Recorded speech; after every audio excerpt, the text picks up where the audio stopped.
હે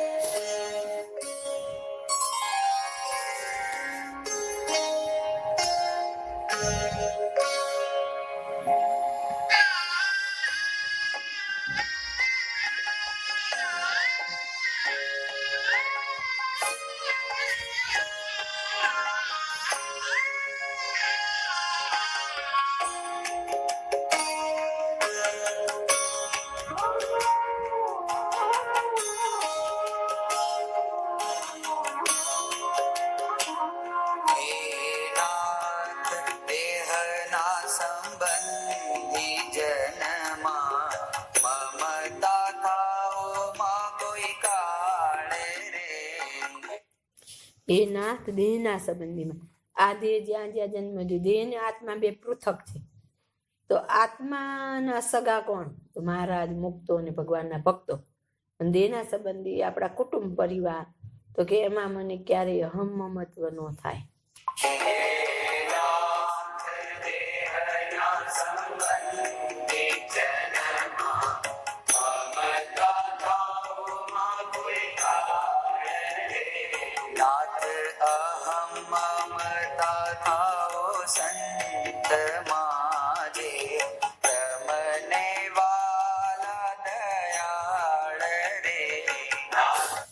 અહમ મમત્વ કોના થાય? આખા આપણા વચનામૃતમાં ભગવાન અને ભગવાનના ભક્ત કીધા.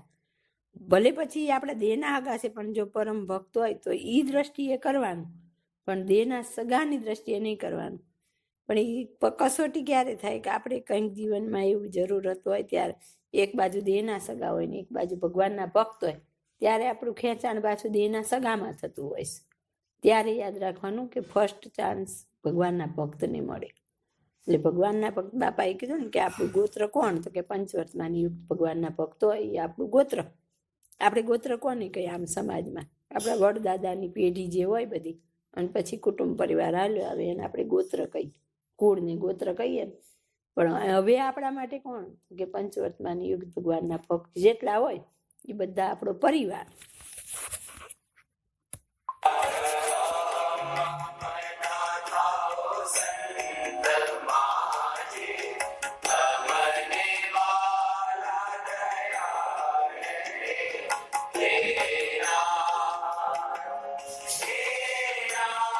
મહારાજને સૌથી વાલા કોણ છે?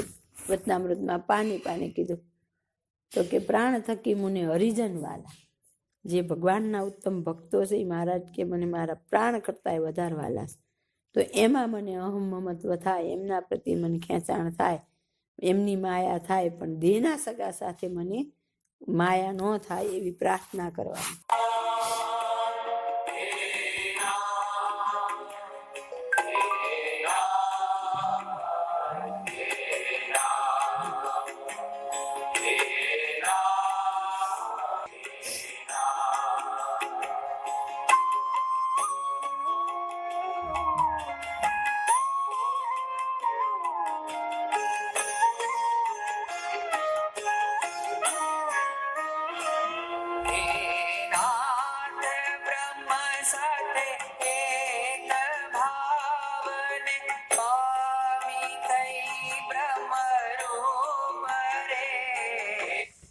બ્રહ્મ સાથે એક રૂપ થઈ બ્રહ્મરૂપ થઈએ.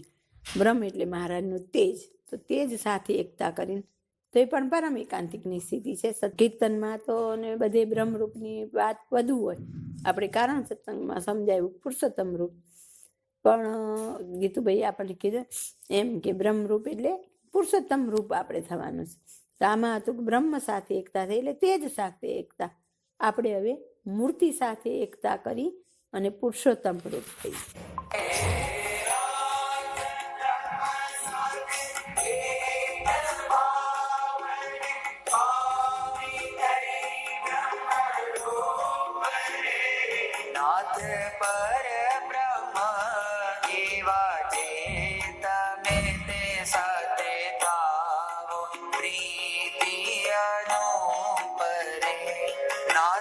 પરબ્રહ્મ, બ્રહ્મ એટલે તેજ અને પરબ્રહ્મ એટલે મહારાજ.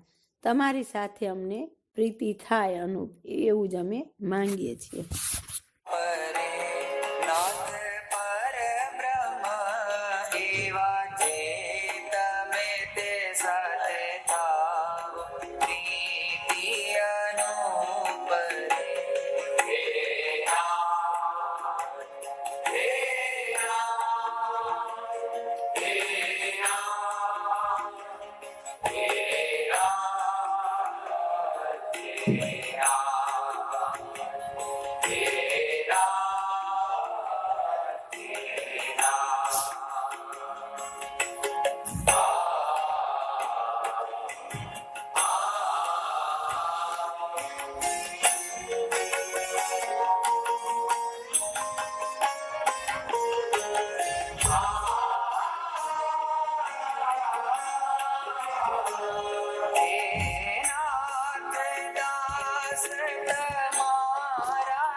હે નાથ, તમારા દાસનો પણ હું દાસ છું અને મને તમારી પાસે રાખો. એટલે સત્સંગમાં દાસાનું દાસ થતા શીખવાનું છે, તો ભગવાનની પાસે રહી શકીએ.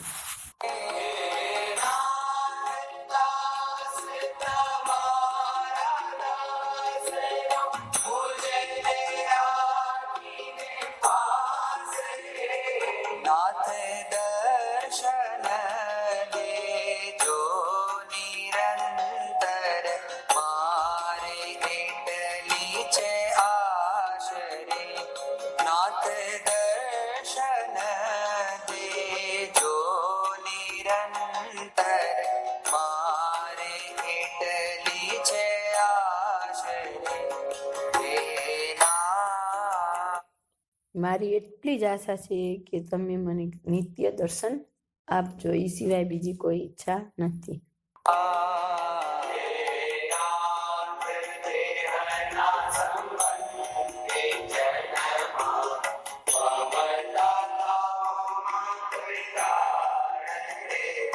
એ નાથ, દેહના સંબંધીમાં મમતા કોઈ કાળે ન થાવ. પહેલા જ વચનામૃતમાં મોહનું રૂપ કીધું. બાપાએ રહસ્યામાં ત્યાં ઈશ્વર કોટીને બ્રહ્મકોટીને એની વાત કરી, પણ છેલ્લાના વચનામૃતમાં મોહના રૂપમાં દેહના સગામાં પ્રીતિ, એ મોહનું રૂપ, તો કે એ ક્યારેય મને થાવ નહીં.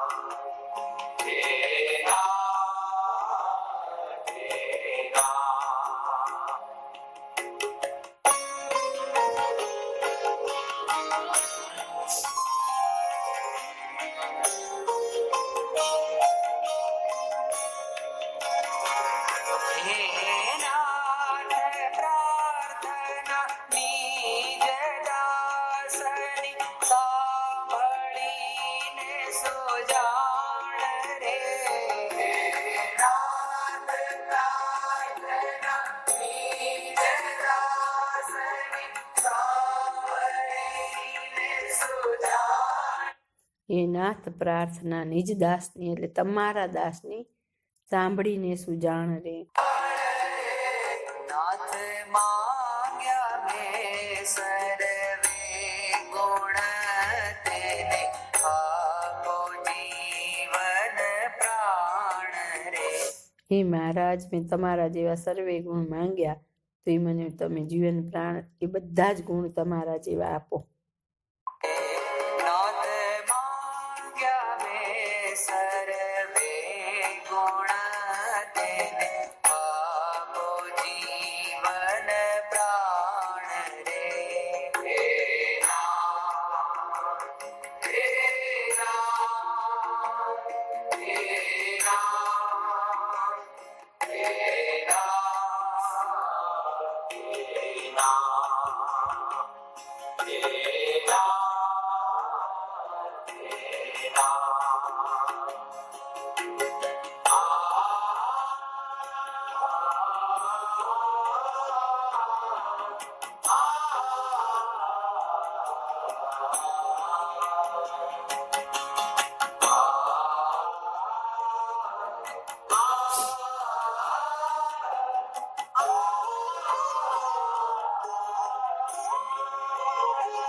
હે નાથ, મેં આ તમારી પાસે માંગ્યું એ જ આપજો, એ સિવાય બીજું કંઈ આપશો નહીં.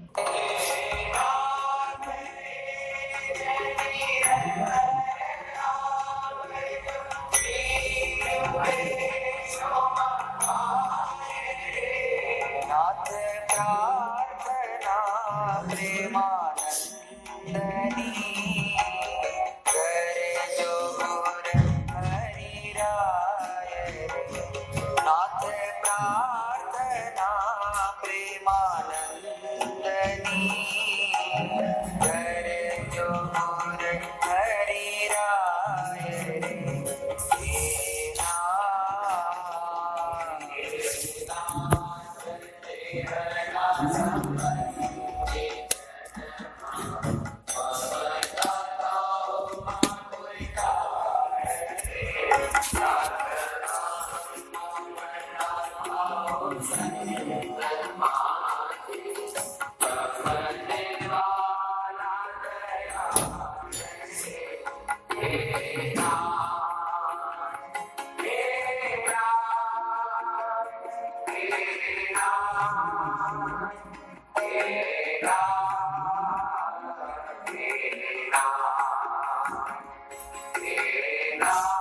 હે નાથ, તમારા સંત સિવાય દેહના કોઈ જ સંબંધીમાં મને ક્યારેય મમતા ન થાય, એ જ મારી પ્રાર્થના.